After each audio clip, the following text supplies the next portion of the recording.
दुर्गा सप्तशती में माता जी के 108 नाम ही है, लेकिन मार्कंडेय पुराण में माता जी के 1008 नाम है। तो यह है माता का बहुत बड़ा विस्तार मार्कंडेय पुराण में। आपको टाइम मिले तो मैं माता वैष्णो देवी के चरणों से 28, 29, 30 3 दिन मार्कंडेय पुराण संक्षिप्त में सुनाऊंगा, उसको आप जरूर सुनिएगा। जिस तंत्र का वर्णन किया जा रहा है पवित्रारोपण के लिए देवी तंत्र सूक्त के द्वारा इसका पाठ किया जावे। प्रसादेन तो मंत्रेण तत्पन्यासो मम स्मृता। ये आचार के बिना नहीं हो पाएगा। इसमें आपको जानकार ब्राह्मण बुलाना पड़ेगा, क्योंकि इसमें न्यास भी है और इसमें हवन भी है। अनेन मंत्र न्यासम च दानम चानेन कारयेत। इसमें वर्णन किया गया है कि इस पवित्रारोपण के बाद में कुछ दान की भी बात कही गई है। इसमें पंचगव्य पान करके ही हवन में बैठा जाता है। ये लिख लें, पंचगव्य चरम कृत्ता देवी दत्ता होते त्रियम। जब आप हवन में बैठेंगे, पूजा में बैठेंगे, तो सबसे पहले पंचगव्य लिया जाएगा। पंचगव्य के बिना स्त्री पुरुष पूजा के लायक ही कहाँ होते हैं। वो तो अब इतना सब बन नहीं पाता, लोग करते नहीं है। नहीं तो अंदर की मलिनता तो सभी समाप्त होती है जब पंचगव्य लिया जाए। पंचगव्य में जितना दूध लिया जाता है उसका आधा दही लिया जाता है, जितना दही लिया जाता है उसका आधा घी लिया जाता है, जितना घी लिया जाता है उसका आधा गौमूत्र लिया जाता है, जितना गौमूत्र लिया जाता है उसका आधा गोमय। गोबर नहीं तो सूती वस्त्र में गौ माता का गोबर रखकर उसका रस निकाला जाता है, वो डाला जाता है उसमें। इन पांचों चीजों को मिलाकर के बनता है पंचगव्य। ये पंचामृत नहीं है, ये पंचगव्य। पंचामृत बहुत लोगों को मैंने देखा है कि पूजा में से बचा हुआ पंचामृत उसको चाट जाते हैं, उसको खा जाते हैं। नहीं, पंचामृत खाने वाली चीज नहीं है, वो देवताओं को स्नान कराया जाता है उससे, पंचामृत से। पंचगव्य को लिया जाता है, आचमन की तरह उसको लिया जाता है पंचगव्य। पंचगव्य में ये 5 चीजें हैं। तो इसमें वर्णन किया गया है, कहा गया पंचगव्य चरम कृत्ता देवी दत्ता होति त्रियम। इस पवित्रारोपण के यज्ञ में जब तक आप पंचगव्य नहीं लेंगे तब तक वो देखो इसका नाम ही पवित्र, यानी जो हमें पवित्र बना देता है। तो पवित्रारोपण के लिए पंचगव्य का लेना बहुत ज्यादा जरूरी है। धागे को रंगा जाएगा चंदन के द्वारा, कुमकुम मौली के द्वारा, और उसमें थोड़ा सा कपूर डाल लें चंदन में, थोड़ी सी रोली मिला लें उसी में। अब मुझे तो पता नहीं उसीर क्या होता है, पंसारी की दुकान पर मिलता होगा। चंदन में कोई उसीर नाम की चीज है, तो ये उसमें और मिलाई जाती है और फिर ये पवित्रारोपण किया जाता है। अग्नि, ब्रह्मा, भवानी, गणेश, सर्प, अनंत, पवित्र, ये सब अति प्रसन्न हो जाते हैं जब आप पवित्रारोपण करते हैं। तेनैव विष्णवे दत्वा, घी की 108 आहुतियां कम से कम, ज्यादा से ज्यादा जितनी आप डाल सकें, जिस देवता का आप पवित्रारोपण कर रहे हैं, और उसी की इसमें आहुतियां डाली जाती हैं। ऐसा इसमें वर्णन है। बोल भक्त वत्सल भगवान की।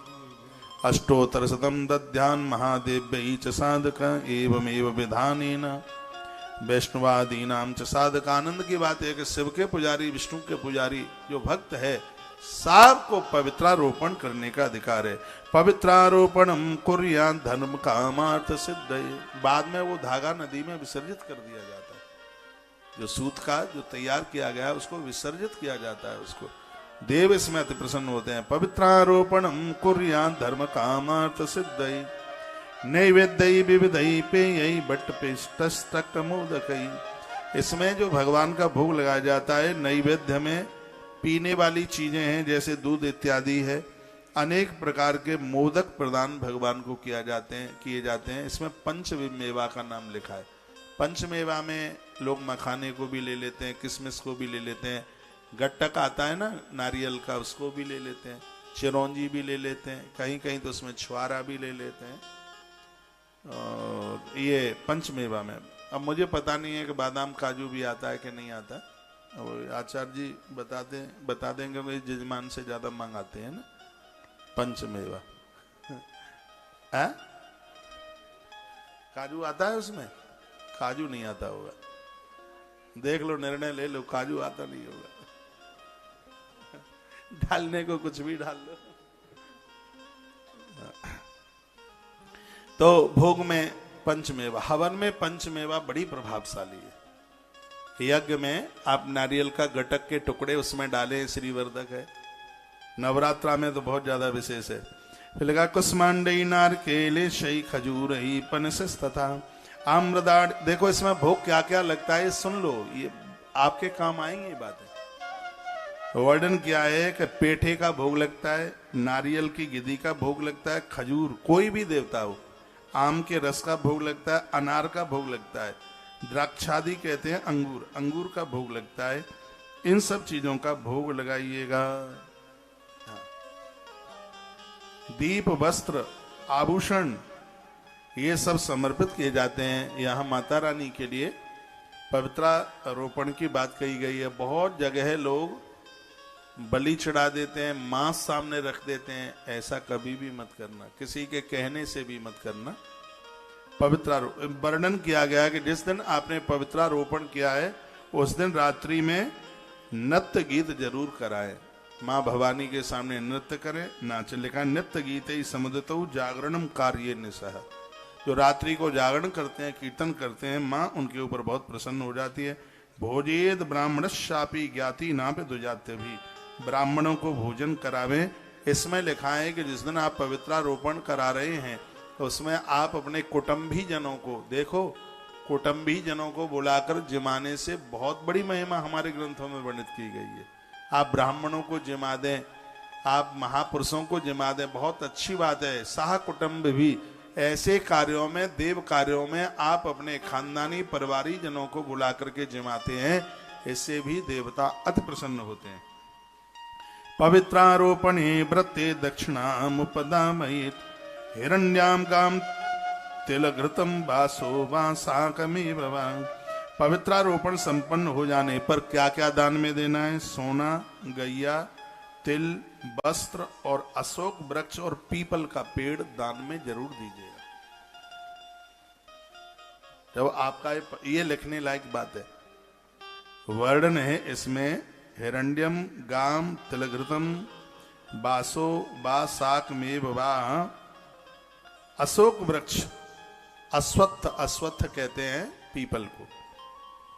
ये इमम मंत्रम तथा पश्चात साधका। देखिए अब मैं यहां से आपको बोलूं, निवेदन करूं, अशोक का जो पेड़ है इसके दान की बड़ी महिमा है। पवित्रारोपण में तो अशोक और पीपल की बहुत बड़ी महिमा का वर्णन किया गया। अशोक वृक्ष को हिंदू धर्म में बहुत ज्यादा पवित्र माना गया, अपने धर्म में बहुत ज्यादा पावन माना गया है। अशोक का अर्थ ही है कि किसी भी प्रकार का शोक यानी दुख ना पहुंचे उसके नीचे। मांगलिक कार्यों में अशोक वृक्ष के पत्तों का प्रयोग किया जाता है, कलश में लगाए जाते हैं। अशोक वृक्ष घर में लगाने से यदि उत्तर दिशा में 5 पेड़ आपने लगाए हैं अशोक पेड़ के, तो ऐसा बता देंगे संपूर्ण दुखों का हनन कर देता है, दुखों से मुक्ति कर देता है। इस वृक्ष के द्वारा जमीन, मकान, दुकान ये सब अपने हो जाते हैं। इतना बड़ा प्रभाव है अशोक वृक्ष। पवित्रारोपण के बाद में अशोक वृक्ष, पीपल के वृक्ष का, गैया और स्वर्ण का दान होना चाहिए, ऐसा भगवान शंकर भैरवों को बता रहे हैं। कहते इसके पास बैठने से बात, पित्त और कफ ये दोष दूर हो जाते हैं। अथर्ववेद का उपवेद है आयुर्वेद, और उसमें हर वृक्ष की गुणवत्ता का वर्णन किया है। उसमें अशोक के पेड़ का भी वर्णन किया है। इसमें बात, पित्त और कफ ये तीनों के तीनों समाप्त हो जाते हैं। इसकी इतनी बड़ी महिमा। ये वृक्ष उत्तर दिशा में ज्यादा प्रभावशाली होता है। इसको यदि उत्तर की दिशा में लगाया जावे तो ये बहुत ज्यादा प्रभावी होता है। 1 वर्ष अशोक वृक्ष की जड़ अपने घर में पूजा में पीत वस्त्र में बांध करके और इसका पूजन कर लिया जावे तो नारी का बांझपन समाप्त हो जाता है। इसकी पूजा इतनी बड़ी प्रभावशाली है अशोक वृक्ष की। ये बात तो मैंने हो सकता है पहले भी कभी बोली हो, कोरोना काल में न बोली हो तो अब बोले देता हूं। इतना बड़ा इसका प्रभाव है।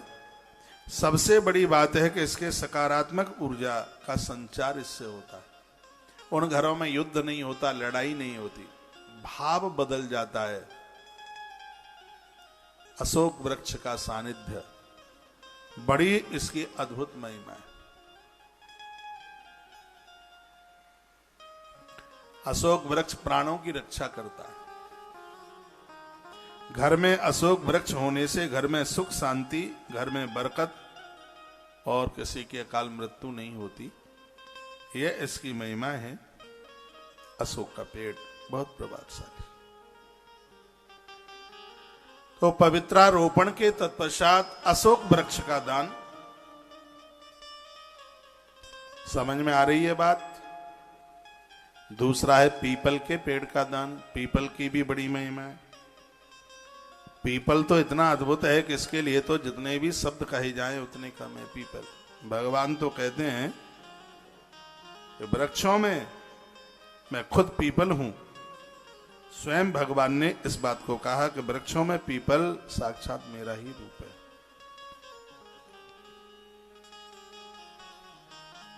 अपने धर्म में पीपल की बहुत बड़ी मान्यता है।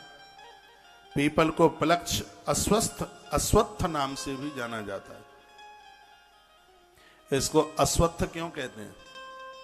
इसकी छाया में पूर्व काल में घोड़ों को बांधा जाता था और इसके नीचे, पीपल के नीचे जब घोड़ों को बांधा जाता था तो घोड़े थकते नहीं थे, उनको थकान नहीं होती थी। आदमी कितनी भी मेहनत करे, 10 मिनट पीपल के पेड़ के नीचे बैठ जाए, उसकी हरारत समाप्त हो जाएगी, उसकी थकान समाप्त हो जाएगी। तो राजा महाराजा लोग घोड़ों से बहुत काम लेते थे। सवारी घोड़े की होती थी और ला करके उसे पीपल के पेड़ के नीचे बांध देते। और जैसे ही वो घोड़ा पीपल के पेड़ के नीचे बना, उसकी थकान दूर हुई।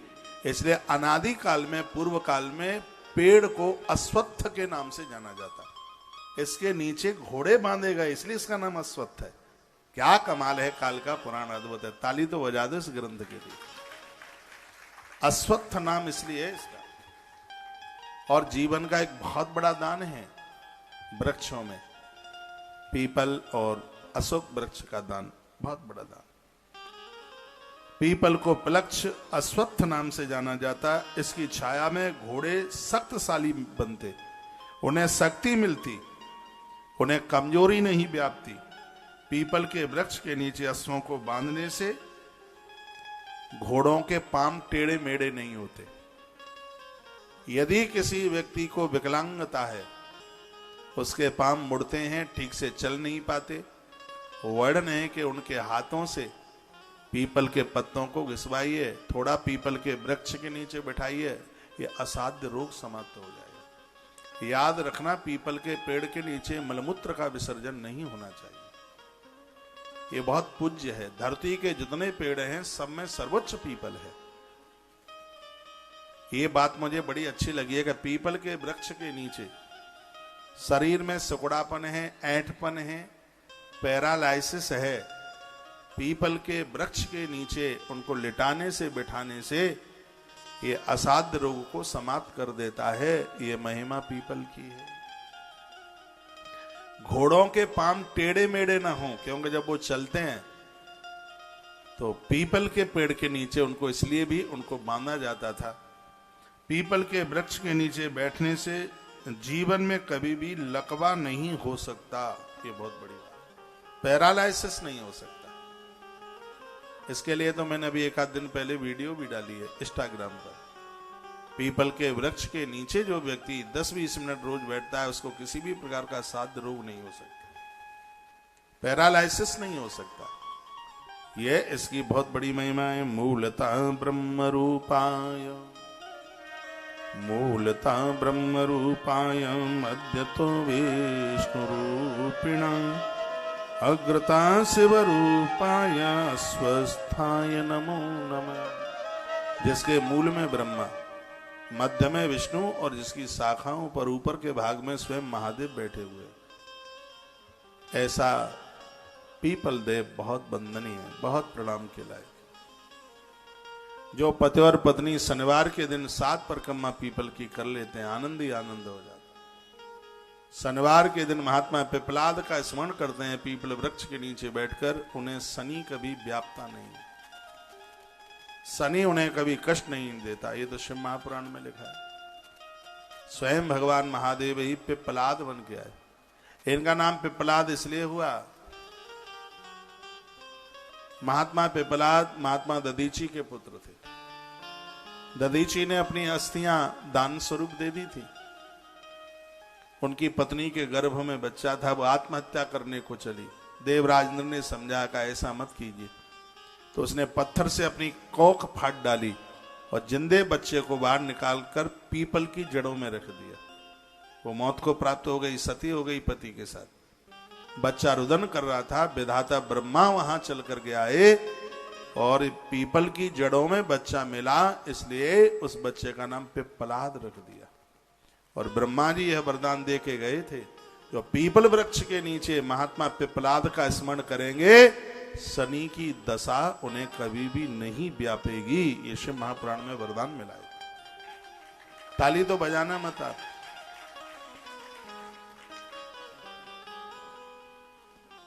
बोलिए भक्त वत्सल भगवान की जय हो। श्री हनुमंत बलवंत महाराज जय हो।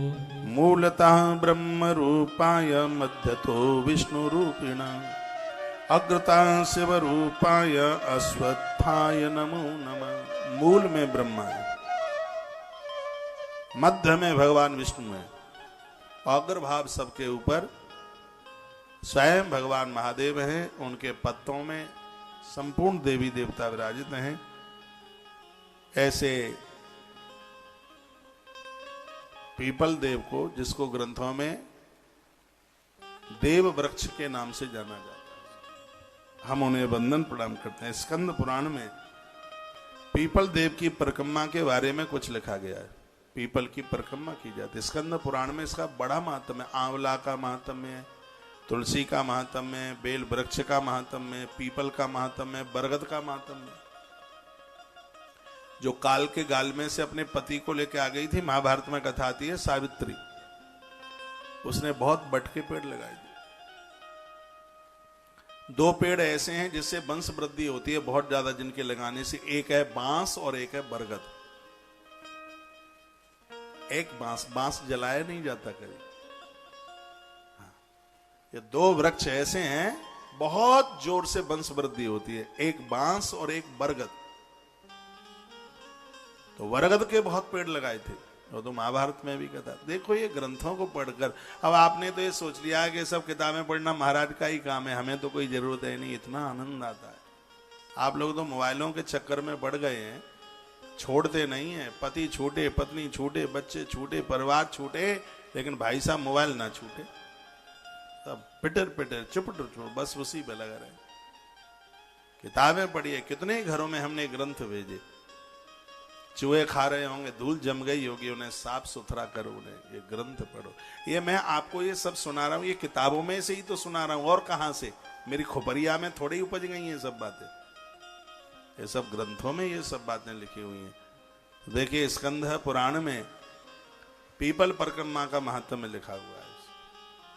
उसमें वर्णन किया गया है पीपल वृक्ष की कम से कम 3 परिक्रमा, ज्यादा जितनी भी आप लगा ले। इसके मूल में जल चढ़ाने से घोर गरीबी समाप्त हो जाती है। जब भी आप पीपल में जल चढ़ाते हैं तो उसका पानी जड़ों में जाना चाहिए। बहुत लोग तो बस तने के ऊपर ही पटक पटूक के आ जाते हैं। जल चढ़ाने की भी प्रक्रिया, उसकी जड़ों में पानी पहुंचे। तो स्कंद पुराण में लिखा है कि जब आप जल चढ़ाते हैं पीपल में, तो उसका जल जब उसकी जड़ों में जाता है तो इससे घोर गरीबी, घोर दरिद्रता खत्म होती है। जिन बहनों को पति की दुकान, कारोबार चल नहीं रहा है, नौकरी में प्रमोशन नहीं है, वृद्धि नहीं हो रही है, बच्चे बिल्कुल बेरोजगार बैठे हुए हैं, रोज नहीं कर सकते, तो हर शनिवार के दिन 1 लोटा जल भरिए। पीतल तांबे का कोई भी लोटा हो, उसमें आप जल भरें।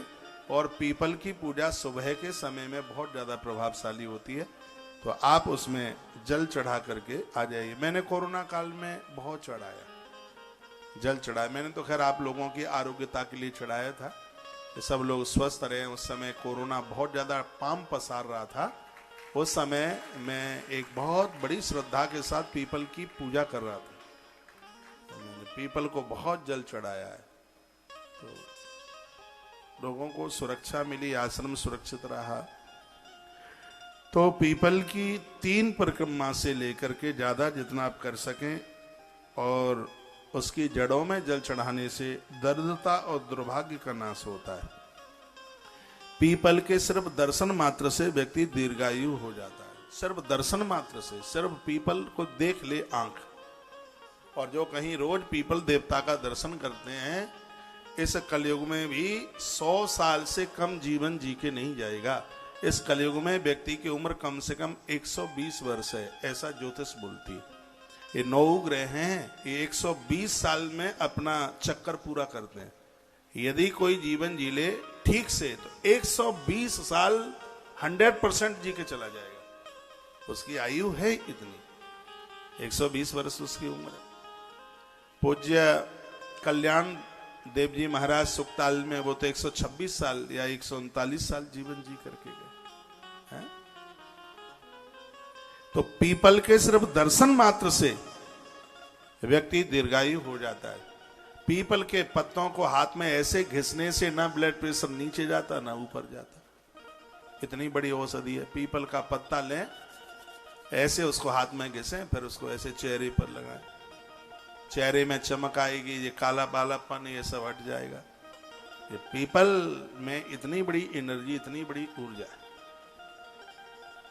पीपल का पत्ता, ये अग्नि पुराण में वर्णन है, पीपल का पत्ता यूं ऐसे घिसे हाथ में, हर शनिवार को घिसे, यूं घिस के रोज घिसेंगे तो भी आयुर्वेद में भी उसका बड़ा प्रभाव है। ऐसे उसको घिस करके जैसे आंख में गोहेरी हो जाती है, गोहेरी बोलते हैं पंजाब में, वो यहाँ इस फुंसी सी हो जाती है, बड़ी तकलीफ देती है। हाँ, उसमें पीपल की छाल घिस करके उस पर लगा दें तो तत्काल बैठ जाएगी। आंखें नीचे से सूज जाती हैं, कालापन हो जाता है, इसके लिए बासे पानी के छींटे लगाइए और हाथ में पीपल के पत्ता ऐसे घिस करके फिर उन हाथों को ऐसे चेहरे पर लगाइए, बिल्कुल साफ सुथरा हो जाएगा। आपके चेहरे बहुत ज्यादा चमक रहे हैं, लेकिन आपके से मेरा कम नहीं चमक रहा। मैं कभी कोई क्रीम ब्रीम कभी कुछ नहीं लगाता, मेरा तो साबुन ही कम से कम 6 महीना चलता है। हाँ, मैं पत्ता बहुत घिसा है मैंने अपने हाथ से, पीपल का पत्ता यूं ऐसे घिस के मैंने, जैसे आप फेयर एंड लवली घिसते हो, मैं पीपल का पत्ता घिस लेता। तुम्हारी सुंदरता उतर भी जाती है। खूब लीपा पोती शादियों में होती है, 4 दिन के बाद दीदी को देखो, आंखें गड़ी हुई, नाक लटकी हुई दिखाई देती है। उनका फंक्शन में तो जीजी इतनी अच्छी लग रही थी, अब क्या हो गया है? कहा वो तो लेप कराया गया था उस समय, तो लेप उतर गया। हाल ही ब्यूटी पार्लर में से बहन आई हो और ऊपर से परसों जैसी बूंदें पड़ जाएं, फिर देखो चेहरा, चेहरा शादी में जाने के लायक नहीं रहता। ये सुबह हाथ घिसकर पीपल का पत्ता यूं ऐसे घिस करके ये आरोग्यता देता है। सबसे बड़ी बात है, इससे रक्तचाप, रक्तचाप बड़ा खतरनाक है, इसके द्वारा हार्ट अटैक आ जाता है। ये गड़बड़ हुआ तो इससे पैरालाइसिस हो जाता है। तो पीपल तो बहुत बड़ी औषधि है। कथा तो मैं कालका पुराण की आपको सुना रहा हूं। ये बीच में जब बात आ गई कि पवित्रारोपण के बाद में इन वृक्षों का दान हो जाए, तो मैंने इतना सा भी बता दिया कि इन पेड़ों की महिमा क्या है, इन वृक्षों की। और ये तो वो बात मैं बोल रहा हूं जो मैं शायद बोला ही नहीं 28 साल में। मैंने बोला होगा, पीपल की महिमा बताई होगी, अशोक की महिमा बताई होगी, लेकिन इस समय जो कुछ बातें विशेष बता रहा हूं वो नहीं बोली है। मेरे हाथ में घड़ी कैसी लग रही है? पहली बार बांधी है, वो पवन अग्रवाल जी सुलक्षणा मैया ले आइए। अब मेरे हाथ से उतार ले जाएगा कोई, तो फिर ये मत कहना कि महाराज जी घड़ी कहां चली गई है। अच्छी लग रही है, बढ़िया लग रही है। मैं कह रहा था कि मेरे पहुंचे में लटक के आ रहा है, अब ध्यान आया कि घड़ी बंदी है, कुछ अजीब सा लग रहा था। तो पीपल के पत्तों को हाथ में घिसने से रक्तचाप नियंत्रित होता है, ऐसा लिखा आयुर्वेद की किताबों में। उसको अग्नि पुराण में तो इसकी बड़ी महिमा लिखी है। और शनिवार के दिन अमावस्या पड़ जाए, शनिवार के दिन देखो शनि अमावस्या, शनिवार के दिन अमावस्या पड़ जाए और पीपल देव की 7 परिक्रमा करके काला तिल चढ़ाकर सरसों के तेल का दिया जलाकर आपने ऐसी पूजा कर ली है तो शनि पीड़ा हमेशा के लिए समाप्त हो जाएगी, शनि की दशा उतर जाएगी।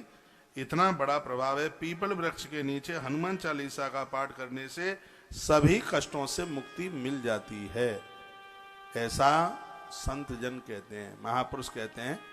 पीपल के वृक्ष के नीचे बैठकर हनुमान चालीसा का पाठ करने से सभी प्रकार के कष्टों से निवृत्ति हो जाती है। इतनी बड़ी महिमा पीपल की।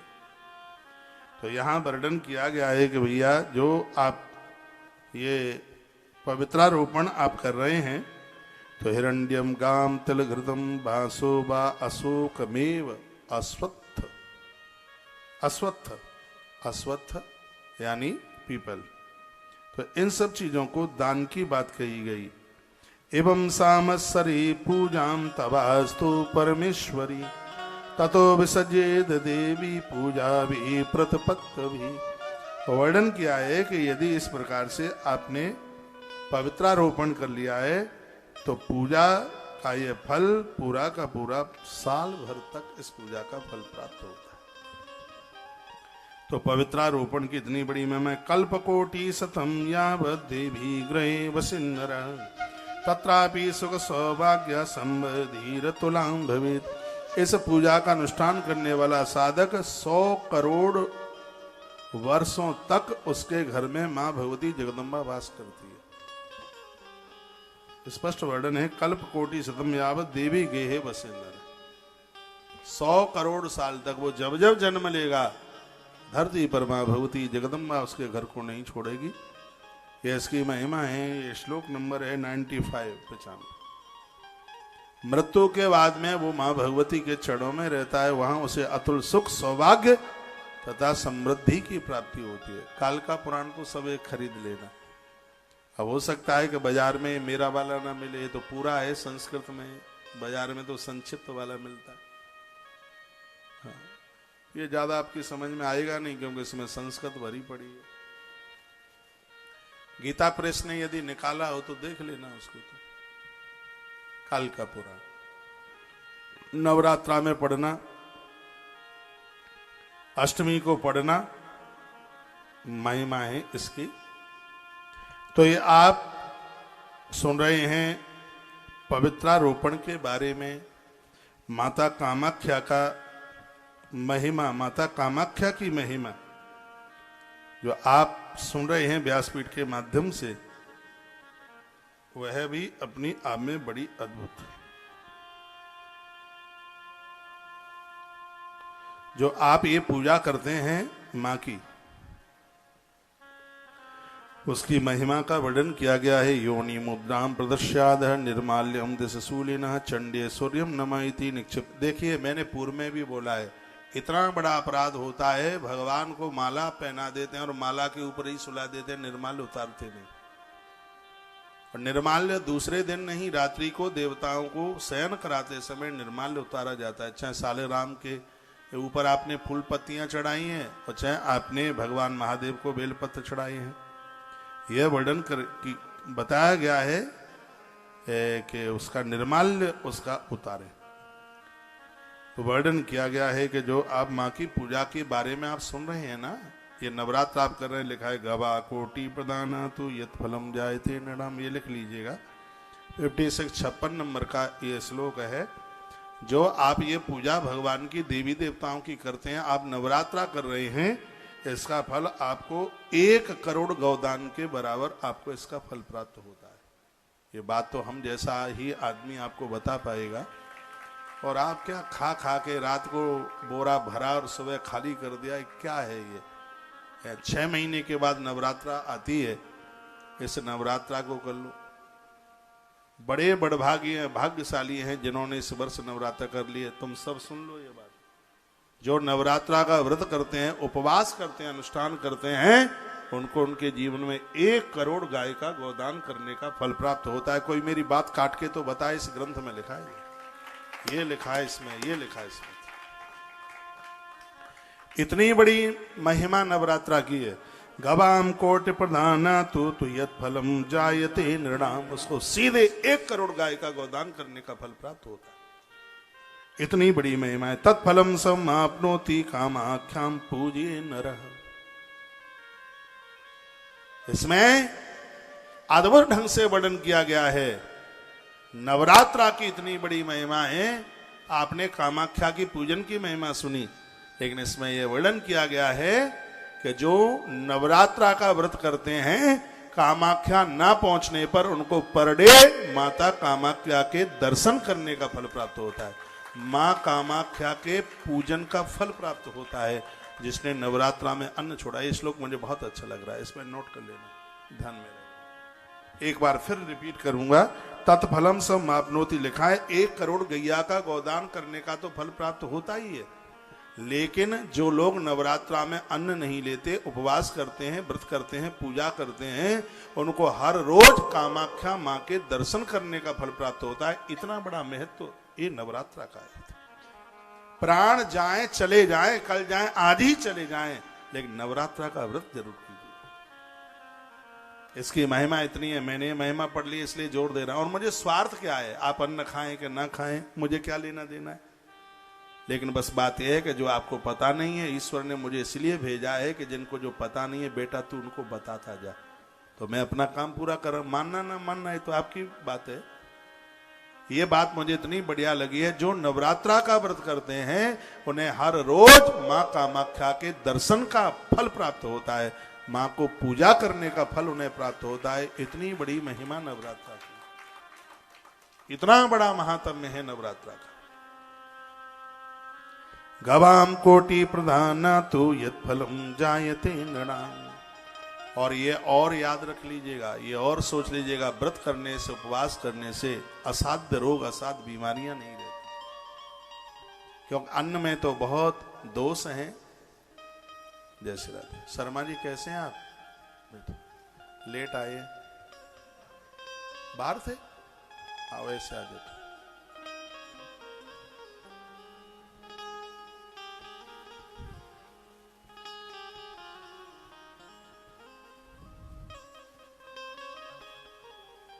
और जिंदल जी बढ़िया है? नरेश जी जिंदल चीका से पधारे, बैठो।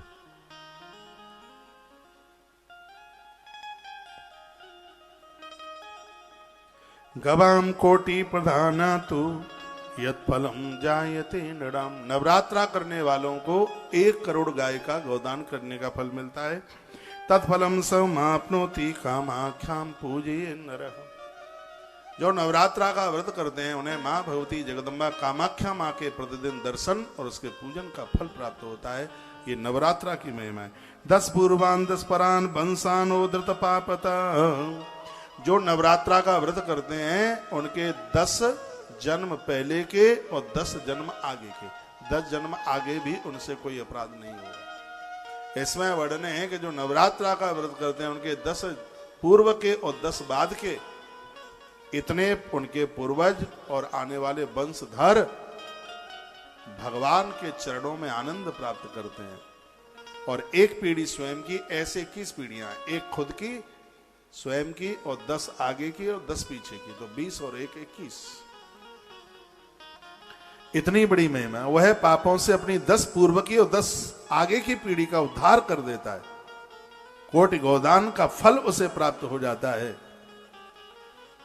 जिससे यह ऐसा हो जाए वह अपने वंश की 1000 पूर्व पीढ़ी का उद्धारक भी बन जाता है। उसे ऐश्वर्य और दीर्घायु में कहीं किसी भी प्रकार की भैया कमी नहीं रहती। ये आप नवरात्रा की महिमा पवित्रा आरोपण करके जो आपने ये पूजन मां का किया है, ये बड़ा अद्भुत वर्णन है। हरपुंजित्वा स धर्मात्मा मातंगा निव केसरी।